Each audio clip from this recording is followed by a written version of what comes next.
Hello everyone, welcome to Pile English class. Myself Sharad Kumar Ram.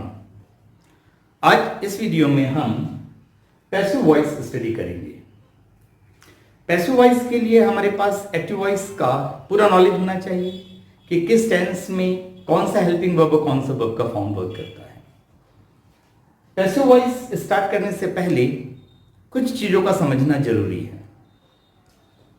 First, future continuous tense, present perfect continuous tense, past perfect continuous tense और future perfect continuous tense का passive voice नहीं होता. It means active voice में हमारे पास 12 tenses होते हैं, present indefinite से लेकर फ्यूचर परफेक्ट कंटीन्यूअस टेंस तक. लेकिन पैसिव वॉइस में हमारे ये 4 टेंस कम हो जाते हैं. इट मींस पैसिव वॉइस में हम 8 टेंस स्टडी करते हैं. सेकेंड, पैसिव वॉइस में हम मेन वर्ब का केवल थर्ड फॉर्म यूज करते हैं, जबकि एक्टिव वॉइस में वर्ब का first form, second form, third form, ING form, all the 4 forms are used.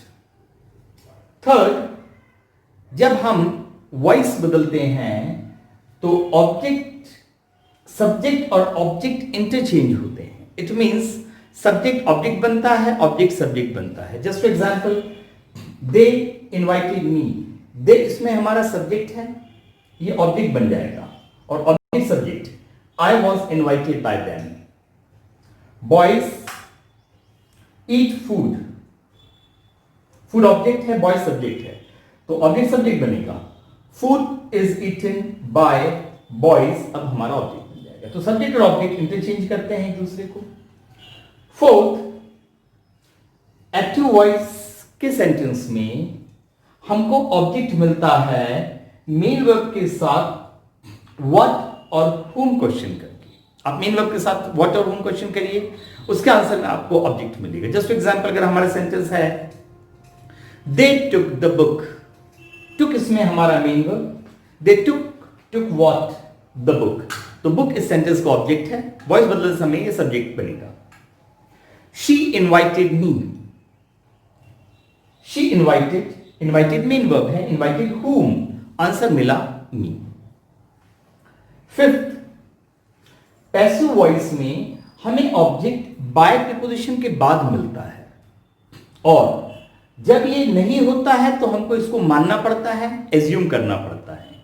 Just for example, the book was taken by her. By के बाद हर है, तो ये हमारा ऑब्जेक्ट है, ये शी बन जाएगा. She took the book. लेकिन हमारा अगर सेंटेंस है the pen was stolen. The pen हमारा subject, was helping verb, stolen main verb. इसमें हमारे पास ऑब्जेक्ट नहीं है. जब हम इसका वॉइस बदलेंगे, इट मींस जब हम इसको एक्टिव वॉइस में ले जाएंगे तो हमको एज्यूम करना पड़ेगा. हम कुछ भी एज्यूम कर सकते हैं. द पेन वॉज स्टोलन अगर हमने एज्यूम किया बाय द बॉय, तो हमारा वॉइस चेंज हो जाएगा, the boy stole the pen.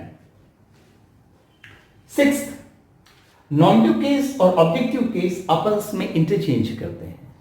Means जब सब्जेक्ट ऑब्जेक्ट और ऑब्जेक्ट सब्जेक्ट बनता है, हम डिफाइन कर चुके हैं. नॉमिनेटिव केस में सब्जेक्ट, ऑब्जेक्टिव केस में ऑब्जेक्ट. तो अगर ही सब्जेक्ट वाले हिस्से से ऑब्जेक्ट में जाएगा तो वो हिम बनेगा, और अगर हिम सब्जेक्ट वाले हिस्से में आएगा तो वो ही बनेगा. Just for example, he took the book. He यहां पर आकर हिम बनेगा. The book was taken by him. Ravi called him. Him जब यहां आएगा तो वो ही बनेगा, he was called by Ravi. तो नॉमिनेटिव केस और ऑब्जेक्टिव केस एक दूसरे को इंटरचेंज करते हैं whenever we change the voice. आइए, पैसिव वॉइस में हम सबसे पहले डिस्कस करते हैं प्रेजेंट इंडेफिनिट टेंस. हमारे पास इंग्लिश में 2 प्रेजेंट इंडेफिनिट टेंस हैं. Present indefinite tense active voice, present indefinite tense passive voice. हम ये 5 जनरल स्ट्रक्चर्स पे वर्क करेंगे. रूल 1 हमारा अफर्मेटिव का रहेगा, रूल 2 नेगेटिव का रहेगा, रूल 3 इंटरोगेटिव रहेगा, रूल 4 WH वाला रहेगा, रूल 5 एक्टिव वॉइस में हु से शुरू होगा और पैसिव वॉइस में बाय whom से शुरू होगा. जब हम वॉइस बदलेंगे तब हमारा सब्जेक्ट ऑब्जेक्ट में जाएगा और ऑब्जेक्ट हमारा सब्जेक्ट वाले हिस्से में आएगा, और पैसिव वॉइस में हम ऑब्जेक्ट वाले सेक्शन में बाय प्लस ओ का यूज करेंगे. अब हमें ध्यान ये रखना है कि present indefinite tense active voice में हम वर्ब का फर्स्ट फॉर्म यूज करते हैं, अफर्मेटिव, और हु में। बाकी डू डस के साथ हम V1 यूज करते हैं। डू डस के साथ V1, डू डस के साथ V1, डू डस के साथ V1। It means active voice के हेल्पिंग वर्ब्स डू और डज होते हैं और इसमें हम मेन वर्ब का फर्स्ट फॉर्म यूज करते हैं। Present indefinite tense passive voice के helping verbs is am are होते हैं। पहले हमने इज एम आर अकेला पढ़ा, ही इज हैप्पी, फिर इज एम आर के साथ V9G आया, present continuous tense active voice he is playing cricket, और अब इज एम आर के साथ में वर्ब का थर्ड फॉर्म। इट मींस अगर हमें कोई सेंटेंस V1 या डू डस के साथ V1 में दिया हुआ है तो हमें उसे इज एम आर V3 में ले जाना पड़ेगा if you want to change the voice. और अगर हमें कोई sentence is am are V3 में दिया है और हमें वॉइस बदलनी है तो हमें उसको V1 या डू डस के साथ V1 में ले जाना पड़ेगा। ठीक है, समझिएगा। अगर एक्टिव वॉइस में हमारा सेंटेंस है he eats mangoes, eats even बोल रहा है प्रेजेंट डेफिनेट एक्टिव वॉइस। अब पैसिव वॉइस में जाएंगे, मैंगोज ऑब्जेक्ट है वो सब्जेक्ट बनेगा, mangoes are eaten by him, he does not eat mangoes, mangoes are not eaten by him,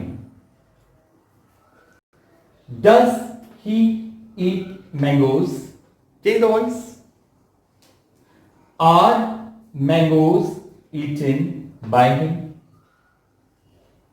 when does he eat mangoes,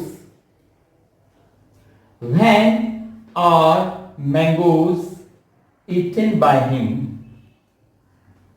who eats mangoes, by whom are mangoes eaten। तो आप ध्यान रखिए कि present indefinite tense active voice के helping verb do और does, उसमें हम verb के फर्स्ट फॉर्म को यूज करते हैं। Present definite tense passive voice के helping verb is am are, इसमें हम वर्ब के थर्ड फॉर्म को यूज करते हैं। इट मींस ये इंटरचेंज होंगे। अब हमें सेंटेंस आइडेंटिफाई करना पड़ेगा, कौन सा सेंटेंस है। सेंटेंस वही रहेगा, टेंस भी वही रहेगा, सिर्फ वॉइस बदलेगा। जस्ट फॉर एग्जांपल हमको सेंटेंस दिया गया है they play cricket, change the voice, play verb का first form present definite active voice, passive में जाना पड़ेगा। It means is am are V3, cricket is played by them।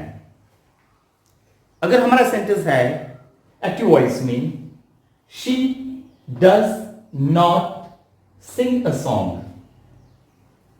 Song हमारा object है, she हमारा सब्जेक्ट है। A song is not sung by her। अगर हमारा सेंटेंस है एक्टिव वॉइस में Do we say lie, lie object है वो सब्जेक्ट बनेगा, lie सिंगल है इसलिए is lie said by us। अगर हमारा सेंटेंस है when does he drink coffee, when is coffee drunk by him। अगर हमारा सेंटेंस है who take the book, book object है वो सब्जेक्ट बनेगा, by whom is the book taken। कई बार एग्जामिनेशन में हमको आता है only to change the voice, ऐसा नहीं लिखा है change into passive voice, change the voice. It means हमें वॉइस पहचाननी पड़ेगी, एक्टिव में है तो पैसिव में ले जाना पड़ेगा, पैसिव में है तो एक्टिव में ले जाना पड़ेगा। जस्ट फॉर एग्जांपल अगर हमें सेंटेंस दिया है cricket is played all over the world, cricket is played all over the world, is helping verb और प्लेड वर्ब का थर्ड फॉर्म। इज प्लेड हमें बता रहा है sentence present indefinite tense passive voice में। अगर हमें वॉइस चेंज करनी है तो हमें इसको present indefinite tense active voice में लाना पड़ेगा। चूंकि अफर्मेटिव है तो डू डज तो नहीं आएंगे, मेन वर्ब का फर्स्ट फॉर्म आएगा। लेकिन यहां पर cricket is played all over the world ये पैसिव वॉइस में है, और पैसिव वॉइस में बाय के बाद हमें ऑब्जेक्ट मिलता है। इसमें तो बाय है ही नहीं, तो हमको एज्यूम करना पड़ेगा। Cricket is played all over the world, हमने एज्यूम किया बाय प्लेयर्स। जब हम एक्टिव वॉइस में आएंगे तो हमारा प्लेयर जो ऑब्जेक्ट है वो सब्जेक्ट बनेगा प्लेयर्स। अब हमें V1 चाहिए, प्ले। क्रिकेट जो हमारा सब्जेक्ट है वो ऑब्जेक्ट बनेगा, players play cricket all over the world. तो हमेशा याद रखिएगा कि present indefinite tense passive voice के helping verb is am are, इसमें हम वर्ब का थर्ड फॉर्म यूज करते हैं। इट मींस जब कभी भी हमको इज एम आर के साथ वर्ब का थर्ड फॉर्म मिलेगा तो वो हमें बताएगा कि हमारा sentence present indefinite tense passive voice में है। अब हम पैसिव वॉइस में भी अपने सेंटेंस फॉर्मेशन कर सकते हैं जैसे हम एक्टिव वॉइस में करते हैं। ठीक है, जस्ट फॉर एग्जांपल हमने एक्टिव वॉइस में अपने सेंटेंस फॉर्मेशन किया, she takes the book, she does not take the book, does she take the book, why does she take the book, who takes the book या who take the book. तो हम passive voice में भी बना सकते हैं। Books are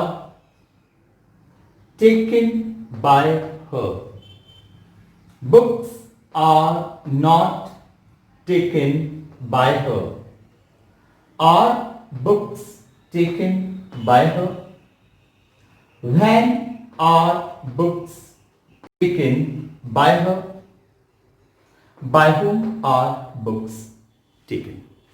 So I hope आप present indefinite tense passive voice समझ गए होंगे। बिल्कुल इजी है।